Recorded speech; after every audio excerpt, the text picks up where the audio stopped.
میرے مخدوم سمنا کو پتا ہے کہ یہ لکھنے والا کیا ہے، اس لیے تو کہتے ہیں، ایک دیوانہ کہتا ہے میں ہاتھ باندھ کر کے فقط اس لیے کھڑا ہوں، میں ہاتھ باندھ کر کے فقط اس لیے کھڑا ہوں۔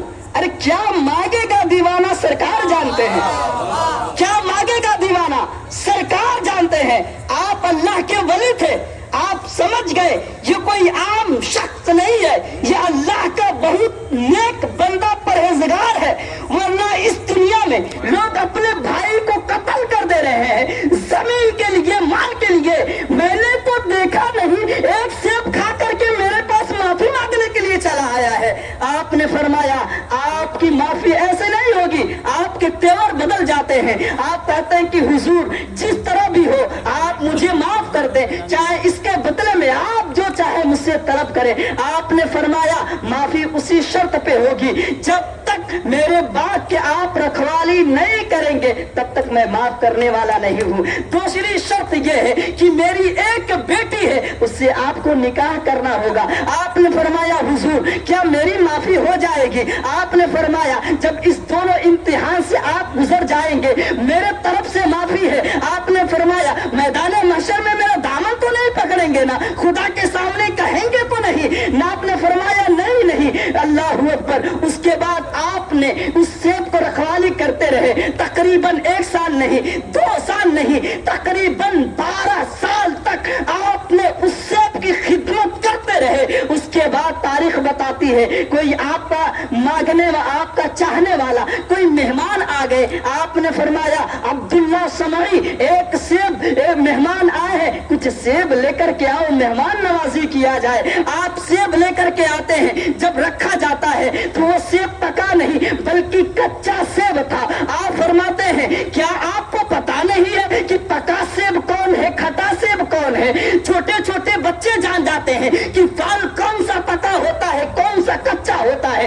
عبداللہ سمعی کا جواب سنے پیارے اسلامی بھائیوں، آج ہم دعویٰ کرتے ہیں کہ مخدوم سمنہ کے ہم غلام ہیں، آج ہم دعویٰ کرتے ہیں غوث اعظم کے غلام ہیں، آج ہم دعویٰ کرتے ہیں کہ آقا امام حسین کا دامن نہیں چھوڑیں گے۔ صرف زبان سے کہہ لینا یہ آپ کا غلامی کا ثبوت نہیں ہو سکتا ہے، کلمہ پڑھ لینے سے یہ آپ کا غلامی کا ثبوت نہیں ہو سکتا ہے۔ یاد رکھو پیارے اسلامی بھائیوں، کلمہ پڑھ لینا یہ کمال کی بات نہیں ہوتی ہے، کلمہ پہ عمل پیرا ہو جانا یہ کمال کی بات ہوتی ہے۔ کلمہ پہ عمل پیرا ہو جانا۔ اللہ اکبر۔ مخدوم سمنہ زندہ باد، مصطفیٰ فیضان غوث اعظم زندہ باد، جشن غوث الورا زندہ باد، نعرہ حیدری۔ تو آپ نے فرمایا کہ حضور آپ چاہیں تو مجھ سے قسم لے لیں، آپ چاہیں تو مجھ سے قسم لے لیں، 12 سال تک ہو چکے ہیں، ابھی تک سیب کی طرف میں نے نگاہ اٹھا کر کے نہیں دیکھا ہے، نگاہ اٹھا کر کے نہیں دیکھا ہے۔ اللہ وہ جب اتنا کہتے ہیں تو بزرگ مسکرا دیتے ہیں، کہتے اللہ تو بڑا کریم ہے، جیسے میں نے سوچا اس سے بہتر دے دیا ہے۔ آپ نے فرمایا کہ آپ ایک امتحان میں آپ پاس ہیں، اب دوسری امتحان میری جو بیٹی ہے نیک دختر نیک ہے اس سے آپ کا نکاح کروں گا۔ آپ نے فرمایا معافی ہو جائے گی؟ آپ نے فرمایا ٹھیک۔ جب نکاح ہو گیا آپ جب روم میں جاتے ہیں اس سے پہلے آپ نے فرمایا کہ میری بیٹی زبان کی گونگی ہے، کان کی بہری، پیر کی لولی، ہاتھ کی بھی لولی ہے۔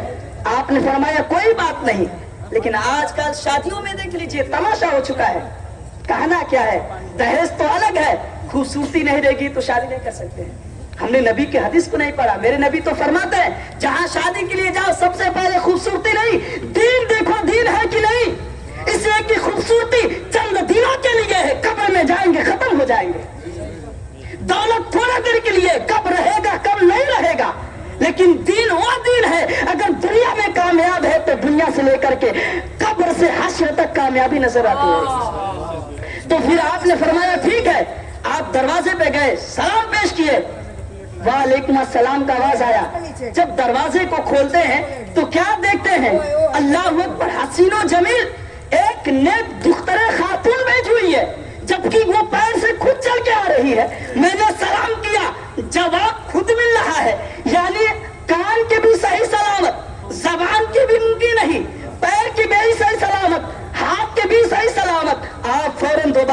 آتے ہیں تو آپ کے سر پہ چوٹ لگتا ہے, خون بہنے لگتا ہے, آپ فوراً آ کر کہتے ہیں حضور مجھ سے غلطی ہو گئی, یہ لگ رہا ہے کہ میری بیوی نہیں ہے. آپ نے فرمایا نہیں, وہ تیری بیوی ہے. آپ نے فرمایا حضور ایک سیب کھایا ہے, ابھی تک سزا کاٹ رہا ہوں, میں سوچ رہا ہوں کہ دوسری غلطی نہ ہو جائے, دوسری غلطی نہ ہو جائے. آپ نے فرمایا اے اللہ کے نیک بندے, کیا تو جاننا چاہتا ہے میں نے کس لیے کہا تھا کہ زبان کی گونگی ہے, کان کی باری ہے؟ تو سن لو, میں نے اس لیے کہا تھا زبان کی گونگی میری بیٹی اس لیے ہے کہ ابھی تک کسی کو غیر محرم مرد سے بات نہیں کی ہے, اسی لیے میں اس کو زبان کی گونگی کہتا ہوں. ابھی تک میری بیٹی اپنے کان سے غیر مردوں کی آواز نہیں سنی ہے, اسی لیے میں اپنے بیٹی کو کیا ہے کہ باری کہتی ہوں. میری بیٹی ابھی تک اپنے پیر سے چل کر کے غلط کاموں میں نہیں گئی, غلط کاموں سے ہاتھ سے کام نہیں لیا ہے, اسی لیے میں نے اس کو گونگی اور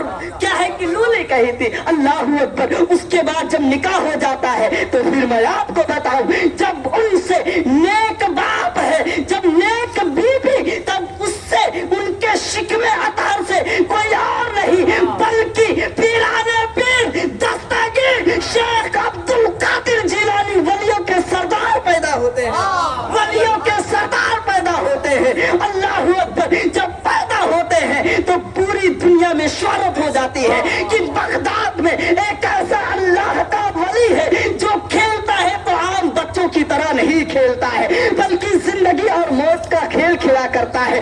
بچوں کو کہہ دیتا ہے تم سو جاؤ, اور کہتا ہے کم باذن اللہ, تم اللہ کے حکم سے مر جاؤ, اللہ کے حکم سے زندہ ہو جاؤ. تم مرتا اور زندہ ہوتا ہوا نظر آتا ہے. میں بتانا چاہتا ہوں جب اس طرح نیک ماں باپ ہوتے ہیں تب جا کر کے اولاد نیک ہوا کرتی ہے. ہم خود اگر نیک رہے اور نہ رہے اور سوچے کہ میرا بیٹا اگر میری باتوں کو مانے, نماز پڑھے اور کیا ہے کہ غوث اعظم کا غلام بن جائے, تو یاد رکھو باپ اگر شراب پی رہا ہے تو بیٹا سگریٹ ضرور پیتا ہوا نظر آئے گا.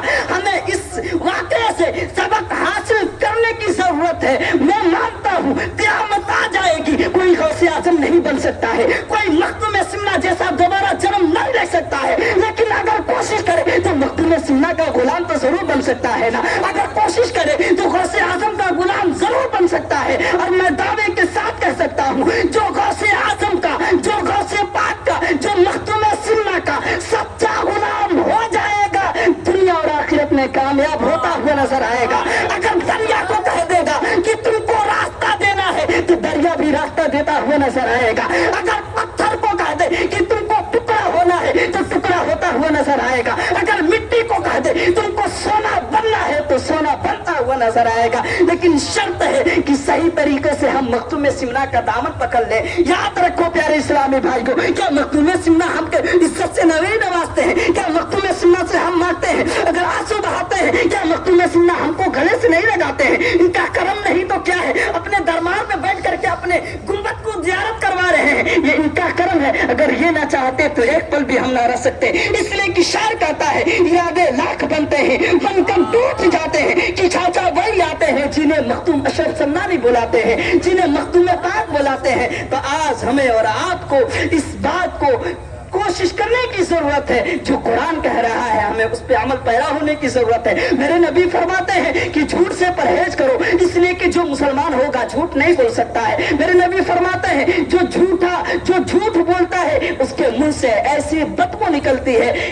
تقریباً 1 کلومیٹر سے زیادہ, اس بدبو سے رحمت کا فرشتہ دور ہوتا ہوا نظر آتا ہے. پیارے اسلامی بھائیو, آپ بتائیں جب رحمت کے فرشتے ہی ہمارے گھر سے چلے جائیں گے تو پھر بتاؤ ہمارے گھر میں سکون کیسے ہوگا, ہمارے گھر میں برکت کیسے ہوگی. میرے نبی فرماتے ہیں تو اپنے گھر میں قرآن پاک کی تلاوت کیا کرو, اللہ کی رحمتیں نازل ہوں گی اور تمہارے گھر میں خیر و برکت کا نزول ہوتا ہوا نظر آئے گا. میرے نبی فرماتے ہیں جس کی روح نکلنے والی ہو وہاں پہ سورہ یاسین شریف کی تلاوت کی جائے, قرآن پاک کی تلاوت کی جائے, تو کیا ہے کہ روح نکلنے میں تکلیفی کم ہوتی ہے. میں پوچھنا چاہتا ہوں, میرے نبی فرما رہے ہیں کہ جب روح نکلنے میں قرآن پاک پڑھنے سے تکلیفی میں کم آ سکتی ہے تو پھر بتاؤ اپنے سینے پہ ہاتھ رکھ کر کے اگر زندگی میں قرآن پڑھے تو کیا زندگی میں سکون نہیں آ سکتا ہے؟ اگر ہم قرآن پڑھے تو کیا زندگی میں بہار نہیں آ سکتا ہے؟ ہم نے تو قرآن کو چھوڑ دیا ہے, ہم نے تو قرآن پہ عمل پیرا ہونا چھوڑ دیا ہے. تبھی تو شاعر کہتا ہے دلوں میں خوف رکھو گے تو ہمت کیسے آئے گی, بنے پیتل تو سونے کی قیمت کیسے آئے گی. بھولا بیٹھے ہیں قرآن کو جزدان میں رکھ کر, اجی تلاوت ہی نہیں گھر میں تو برکت کیسے آئے گی, تلاوت ہی نہیں گھر میں تو برکت کیسے آئے گی.